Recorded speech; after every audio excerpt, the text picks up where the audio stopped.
guys? Welcome to Speed Metal Comics, your home for speed metal and comics. Your host, Jesse. That's me. So, here's my first episode of this comic journey that I've been blessed to come back on. And, my cat is wondering what the hell's going on. Do you want to say hi to the people, Caspian? Yeah, no, they're excited to see you. Yeah? You got a special message for them? Really? Oh. I'm sure he's going to be a regular star and nuisance on the show. So I've been buying collections for the past couple of years here. Got back into it during the pandemic, as I'm sure most of you did. I actually got back into action figure collecting. And that kind of led me down the whole comic thing. Got me on eBay and everything, so here I am. Started as the Muscle Dummy Loser store on eBay, but I figured might be time to change that name. So here we are, Speed Metal Comics. So this first video is about a collection I picked up about last week, and it was random in the fact that I work a full-time job as a video editor, and I got a message from someone being like, hey, I got this collection for you. Are you interested? And, there's a bunch of Spider-Man and X-Men. And right away, I'm like, my ears are burning. And I've been burned in the past by waiting, at all. There's a story. Quick sidetrack of why you have to rush to get a comic collection right away. So there was a collection. It was 2 months ago on a Thursday, 10:30 p.m. I got a message from someone. I'll put a picture on the screen of what it looked like. Comics all over his carpet. Hey, are you interested? Right away I see comics on a carpet. I'm like, wow, okay. And then, bunch of trash.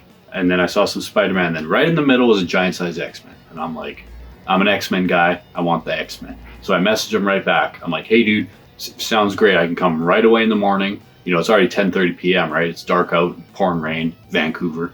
And he's like, sorry, I'm not a morning guy. I'm a nighttime guy. And I'm like, okay, how about I come tomorrow after work, 4 p.m. He's in Surrey, not exactly close, maybe a 20-minute drive. And he's like, sure, sounds good. Exchange information, number, blah, blah, blah, blah, blah. And then I decide to go to sleep, as one would when they're tired. And I wake up, I get my acupuncture done, feeling good for the shoulder. And then I check my phone and he says, sorry, it has been sold. Even though we had agreed on a time, exchanged phone numbers, he gave me his address, where to park and everything. And I was just crushed because that's been on my list for a long time, that giant size. And I thought about doing something as in sending Mormons to his house or, putting his name in some type of thing. But I thought maybe that's not the best idea because I'm trying to be a better person. So I did nothing except tell him that was fucking pretty dumb. Don't do that to anybody else. So anyways, I learned the hard lesson that way recently. So now if there's a collection, I try and go directly then. I don't even care if it's 2 a.m. or whatever else because I've gotten burned. That's not the first time that's happened. So there's a little sidebar and a lesson on why I went directly to pick this collection up. So we didn't really discuss a price. I got there. He had, I don't know, I offered him a price and he was like, oh, I'm not trying to sell it all at the same time. And I was like, well, that's kind of what I thought we were doing here. And we did some back and forth, some wheeling and dealing, as the kids say, if kids also still say that. I don't know, is that a TikTok thing? They might like that now. So I ended up picking it up for a price. And I brought it home, and I found some of the weirdest things I've ever found in a collection. I'll put this on screen. Yeah, so I guess maybe, I don't even know if this was his collection. He said it was, but that wasn't his name. So I'm like, okay then. And he said he grew up in Vancouver, but a lot of these had a Ontario comic book store backing boards and weird things. So I was like, okay, whatever. I don't know. Not gonna argue with him. I already got it. But I also found, not pictured here, because I just wanted to get it out of my house because it was so gross, a used Magnum condom wrapper. Thank God there wasn't any of an actual prophylactic in there, and like a throwing knife. And I was just like, what the? And some batteries and random things. But that was definitely the weirdest thing that I've found in a comic book lot. And there was also a few Playboy calendars and an Esquire calendar from 1951 that he threw in. Some pretty weird stuff. So I picked up this collection today for a pretty good price. Wasn't in the best boxes, but sometimes that's great. So the first couple weird things he had was Overstreet, some weird mini book, and some old Playboys. I don't know anything about those, but I guess I'm gonna figure out. Right, kitty? Right? You like Playboy? I have no idea what those two are worth. But. And Wizard number 57. It's kind of cool. Some really horrible Rob Liefeld art on there. That's to be expected.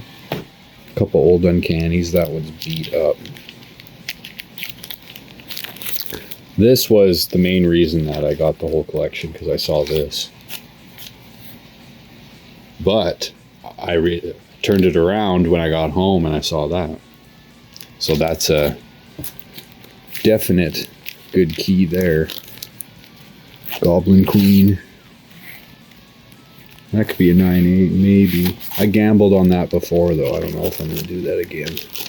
Pre-screens all the way from now on. Willow number 1. Aren't they making another Willow? Do people care about that right now? Hellblazer. 24, probably nothing. Oh, the Willow's like destroyed. Well, it continues to be worth nothing if it already wasn't. Elric number 2. I wonder if that's worth anything. A lot of this stuff I'm not too sure about. Hey, calm down over there. Got some random old Avengers in there. Some bunch of different Hulk. Web of Spider-Man, of course. Archies. It wouldn't be complete without some fucking Archies. Bunch of Western stuff too. Archies. I remember this whole middle stack was just crap. Crap. Okay, so here's the keys I pulled out of there. Pretty sought after Marvel Age. I already had one of those, but this one's newsstand. Pretty good condition. Very good condition of this. First solo series. And this could be a possible 9/8.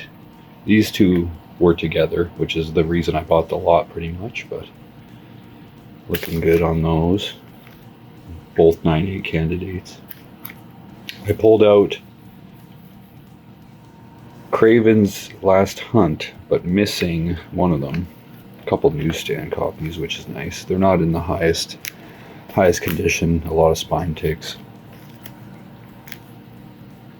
Yeah, so missing 131. Also newsstand. So apparently this is just a weird distributor on this, I think. Yeah, classic. The other one's not classic. I don't really know a lot about this, but probably end up in the whatnot. A pretty rough condition. Well, it's not overly rough, but it's got a lot of these are pretty dirty. Could use a press, but 301. Chameleon Origin. That one looks pretty mint. Pretty classic cover there. This one looks pretty minty from what I remember. And a couple of these Marvel Tales, just Todd McFarlane covers. There was a couple more, but they were rough. I was surprised a couple of these were really rough and a couple were in good condition. Like this one's pretty. There's a couple ticks, but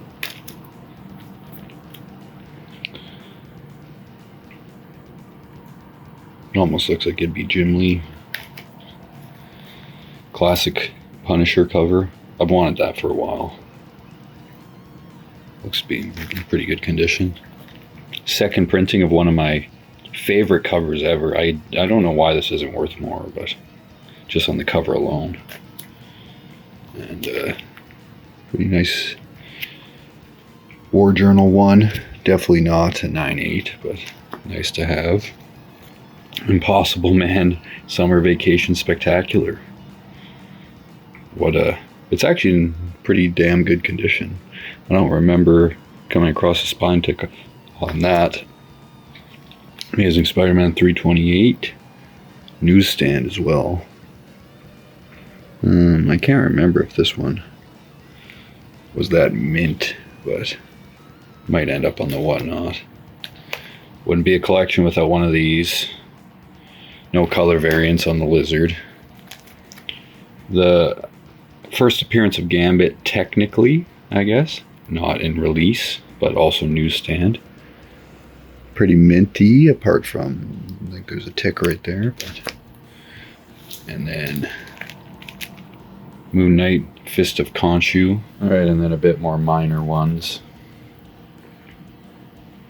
This one's pretty nice, apart from the one spine tick right there. Same with this, Guardians of the Galaxy. There's another spine tick around there somewhere. And then some of these are rough. Look at this thing's gross. There's some pretty good comics in here, but it was pretty disgusting condition. That one's pretty nice too. I don't remember what that first appearance is. Something. Black Crow first cover. Black Crow and Mother Superior first appearance, newsstand. I believe this is the origin of Captain America.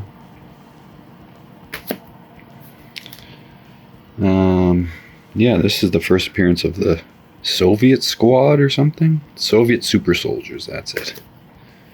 I believe this is just a classic cover. Not bad condition. It was pretty tight. The El Aguila first appearance, whoever the hell that is. Yeah, this guy. What's his name again? I don't know. I'm a pretty big Star Wars fan, but I don't really know who that is. The Hunter. That's something I didn't notice before.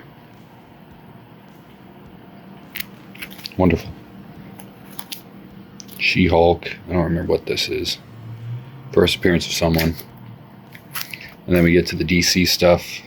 Don't know much about DC, but I know both of these are keys. These are probably going to go on the whatnot. First appearance of this dude. Living, was it like Phosphorus Man or something? And first appearance of Deadshot.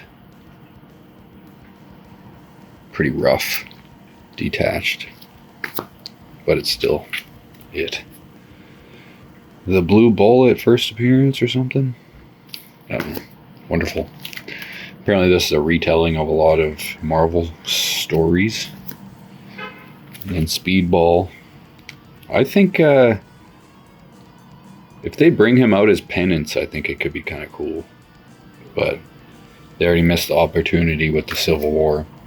And then a classic Mobius cover. Preview of the upcoming crossover they did. What's it, a two-parter? Yeah. So yeah, that's the keys. So yeah, not a bad little collection there. When I initially went through it, I didn't really see that much. There was a couple things that are going to go to CGC there. I think just probably the Wolverine 1 and the 8. I think it was 8 with Mr. Fix-It. Yeah. Other than that, all the stuff's going to be going on to Whatnot for the most part. I was taking stuff to an auction house for a long time, but I'm thinking about giving the whole whatnot game a try, because it seems like not a lot of people are doing that in Canada. So stay tuned for that, and when I get another collection, I will let you know. Jesse Jardine with Speed Metal Comics. Keep it speedy. Is that a good one? Is that a good outro? Probably not. Maybe I won't ever say that again. I don't know. We'll find out.